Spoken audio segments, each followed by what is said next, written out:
What's up, sons? It's Blind Rod with Savitech once again, and I have yet another mining video. Today we're going to be talking about how to mine Ethereum on Windows 10 for the year 2021. Start the new year off right and start earning some Ethereum with that computer hardware you have laying around. While it's not gaming or in production, you might as well make some money, right? Without further ado, let's get into it. First things first, you're going to want to download Brave. Not really. You can use any Chromium-based browser. This includes Microsoft Edge, Brave, of course, and then, of course, Chrome. Now, here's the thing.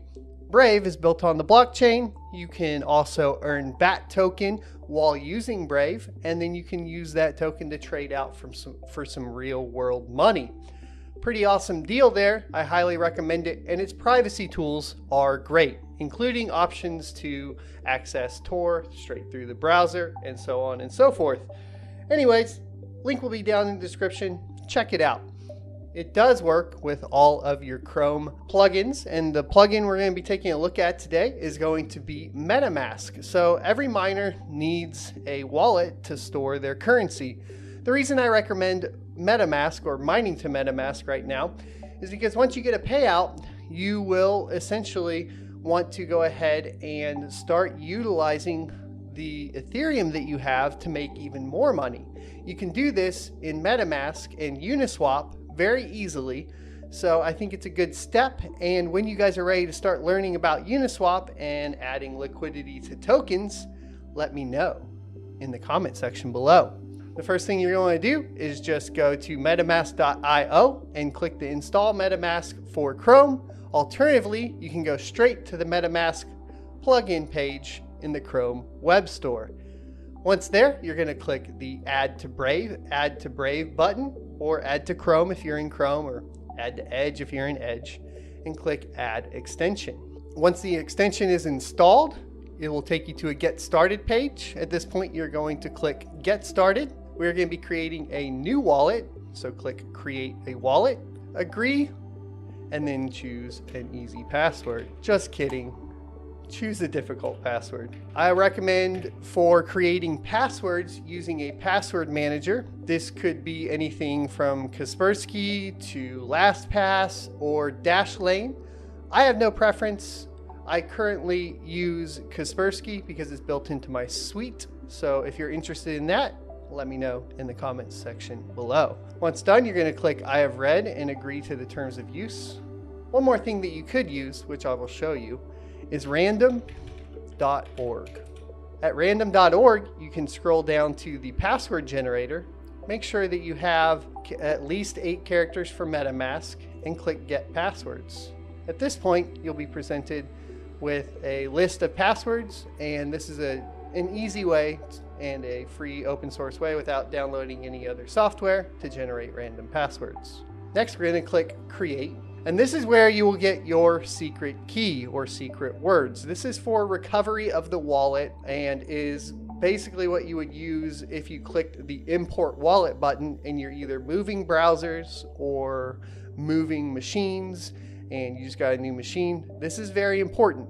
A, you don't want to share this with anybody, and B, you don't want to lose it. Now that makes this pretty difficult. There are plenty of ways to go ahead and secure this information, and we'll go over 3 of them right now. But first, you're going to want to go ahead and Control-C it and put it in a notepad, or what I would recommend also is just writing it down on a piece of paper to continue setup. Now that we have it in a notepad, you need to decide where to keep it. If you want to keep it on the computer, I would recommend using something like an external USB drive that you encrypt with basically the built-in Windows 10 BitLocker option to go ahead and encrypt the information. Another option is using Nord Locker, which has been pretty helpful when moving between machines for me. It is basically an encrypted cloud storage service, and works pretty well. And there's a free option that gives you 3 gigabytes, which is usually enough to store keys, or at least store keys temporarily. For the ultimate security, you really want to write this down and put it in a fireproof safe or somewhere where you wouldn't lose it. And that's because anytime your key is on the internet or touching the internet in any form or fashion, there is always a possibility of getting hacked. One of the things that you will notice with MetaMask that they do here is when you're recovering, you don't actually type the words out. The reasoning for this is to prevent people from gaining your information through software known as keyloggers. So to confirm the secret backup, you'll see we actually just click the buttons for the words. So we have river, and you want to do it in order: cupboard, knock, certain, hope, loud, melt, vehicle, cash, boss, head, and silver. So now that we've put them all in order, we're going to click confirm, and we can start using the MetaMask wallet. As I discussed earlier, token swapping is here, so you can swap directly in the MetaMask wallet, which makes it super duper easy. And this is all what people are starting to refer to as DeFi with Uniswap.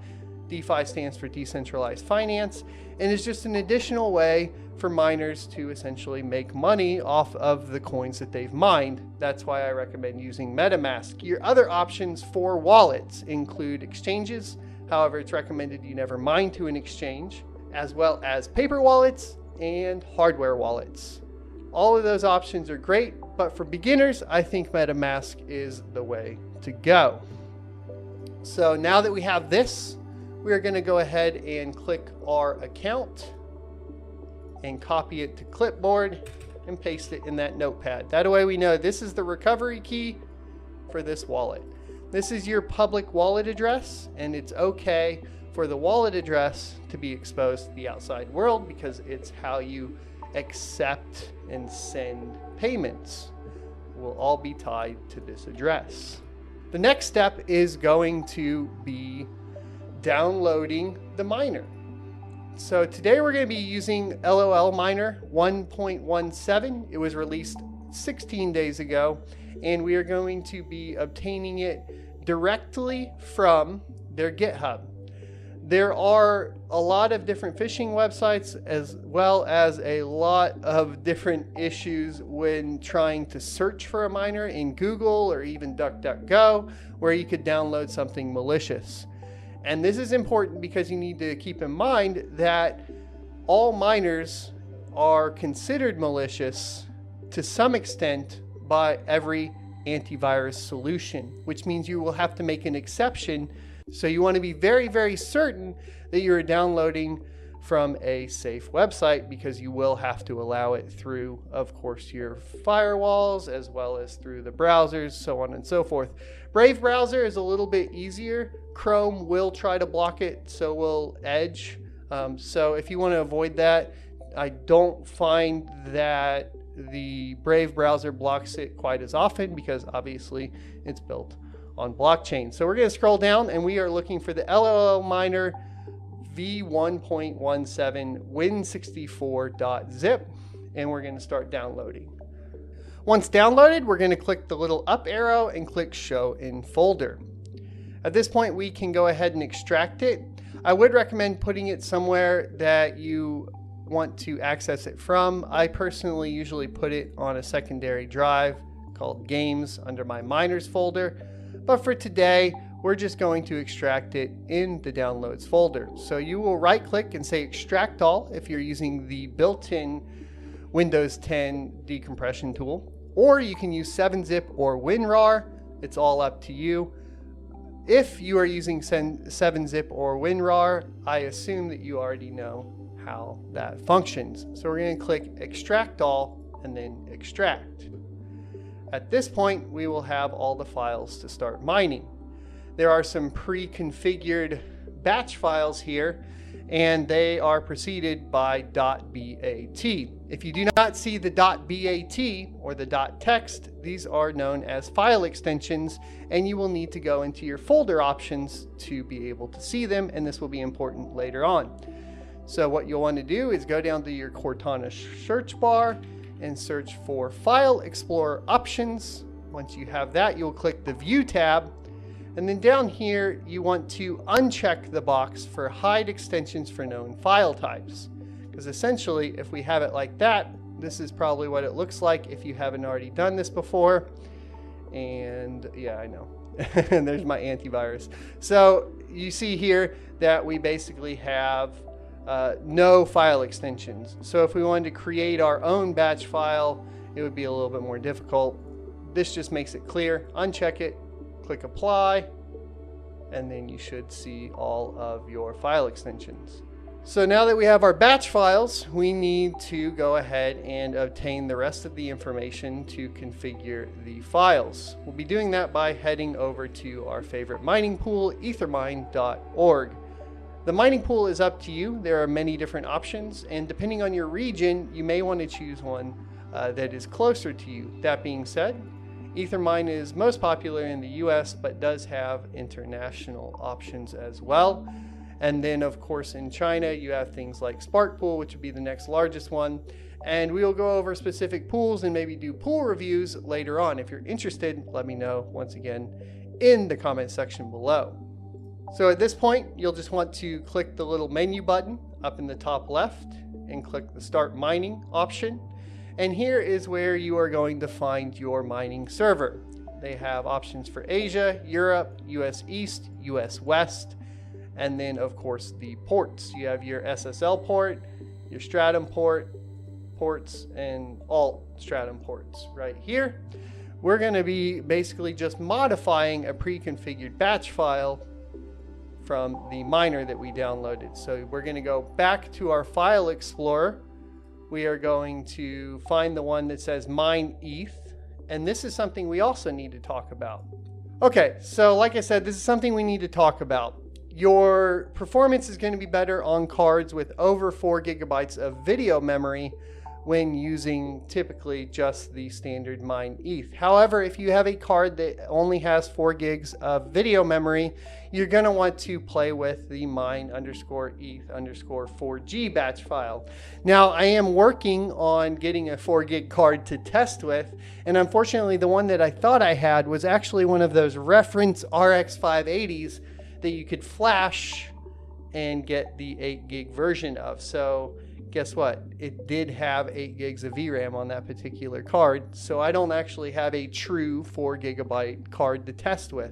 So for today, we're just going to be going over the standard basic setup for mining with cards with over 4 gigs, and we'll do a how-to later on the rest. You'll want to right-click the batch file and click Edit, and this is where Windows is going to protect your PC. So you'll have to click More Info and click Run Anyway.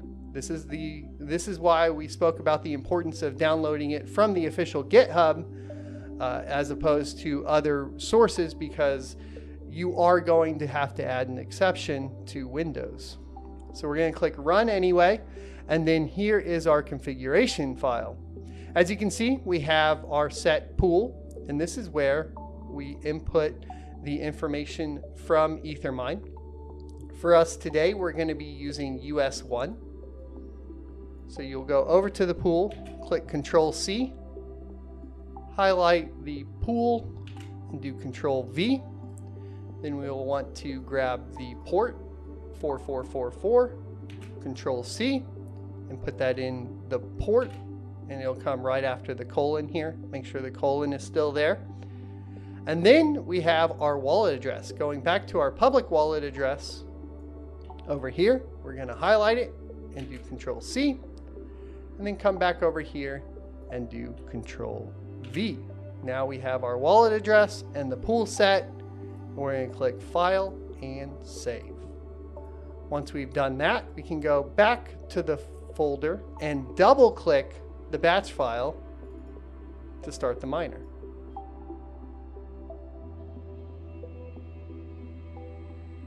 Alrighty, so now we can talk about how to read what's going on the miner. So here, basically what we have is we started the DAG on GPU 0. We have a single RX 6800 in here, not overclocked or flashed currently. And then you'll see here that we have found a share and that we have accepted a share. This is when the GPU starts working, and then we will get a report of the speed. The speed is calculated on Ethereum as megahash per second. This number will give you an idea of your potential profit. Now we're at 61 megahash a second. To calculate profit, you can go back to a web browser and use a site called What to Mine. So in the case of this one, we are at 61 megahash. Now you should calculate watts as well as input your cost for kilowatt per hour. But for today, we're just going to calculate what I would call your gross revenue. So we're going to click calculate and scroll down here, and you can see that a single RX 6800 makes $2.78 a day in revenue. So now that we have the miner running, we know what our projected revenue will be. We will let the miner run for a little bit, and then we will come back and make sure it is actually mining to the pool, and we'll go over how to read the pool. Okie dokie, so let's go over reading the pool. Headed back over to ethermine.org, make sure you go to the home tab and scroll down to find the option for to search your Ethereum miner address. Go back to the config that you created and right click and copy your wallet address. Go back to the Ethermine webpage and paste the address into the search tab and click search. At this point, you will be presented with your dashboard. The dashboard is going to have essentially all of the information that you need to understand to calculate your revenue and actual on-pool revenue and hash rate. Currently, it's only showing 5.2 because we just started mining. Up here, you will see workers active and inactive. So this is a good spot to take a look at if you have a mining rig down, or to see if you have a mining rig down. Next, you have your unpaid balance. And the unpaid balance is how much Ethereum is actually on the pool that you have earned. Once you hit your minimum payment threshold, that balance will be paid out to the MetaMask wallet that we talked about earlier. Over here, you have your estimated earnings, which will show you both daily, weekly, and monthly. Not both, but all daily, weekly, and monthly. And you can also convert it to what your earnings would be in BTC conversion and USD. As you can see here, estimated earnings monthly with 5 megahash is $7. This will change as that number rises. As you can see here, we have a reported hash rate of 60 megahash a second. Over time, these charts will fill out and you will have an idea of when the miners are not working and working. It will also give you an amount of valid shares, workers, and stale shares. If you have stale shares, you might want to check your overclock. Or if you have, of course, invalid shares, you might want to check your overclock. Now, minimum payout you can change. Scroll back up to the dashboard, click the little down arrow, and you will have your settings tab. Under settings here, you will essentially type in an email address, and then you will type in your IP, and then set your payment threshold. For most people that are hobby mining or just starting out, you will want to set it to 0.05. Now, to find your IP address, you can use basically whatismyip.org or one of those various ones. Clearly, I will not be showing you guys that, even though we are on a VPN. You never know. So maybe my VPN connects to the same IP over and over again, blah, blah, blah. For safety, I will not show you guys what my IP is, but you would want to go to whatismyip.org. Link will be down in the description. You will type your IP into this box, and then you will click submit, and it will change your payment threshold to 0.05. What this means, back on the dashboard, is once your unpaid balance has hit 0.05 ETH, within the next 24 hours, it will pay out to your MetaMask wallet. So for your MetaMask wallet, you can go ahead and pin it to your plugins, and then you will click it, log in, and then you'll have the option to buy, send, or swap. Clearly, you'll want to be sending it out to an exchange or swapping it into another token. What I recommend is swapping it into another token and then using Uniswap to go ahead and add it to liquidity to earn some additional fees. This is not financial advice, it's just what I'm doing. Now, let's talk about actually getting your money out into dirty fiat. Now for fiat, you are going to need to set up something on an exchange. Exchanges that use Ethereum are plentiful. You have options of Coinbase and Binance. One of my favorite, of course, though, is going to be crypto.com. I'll leave a referral link down in the description below for you guys to check out.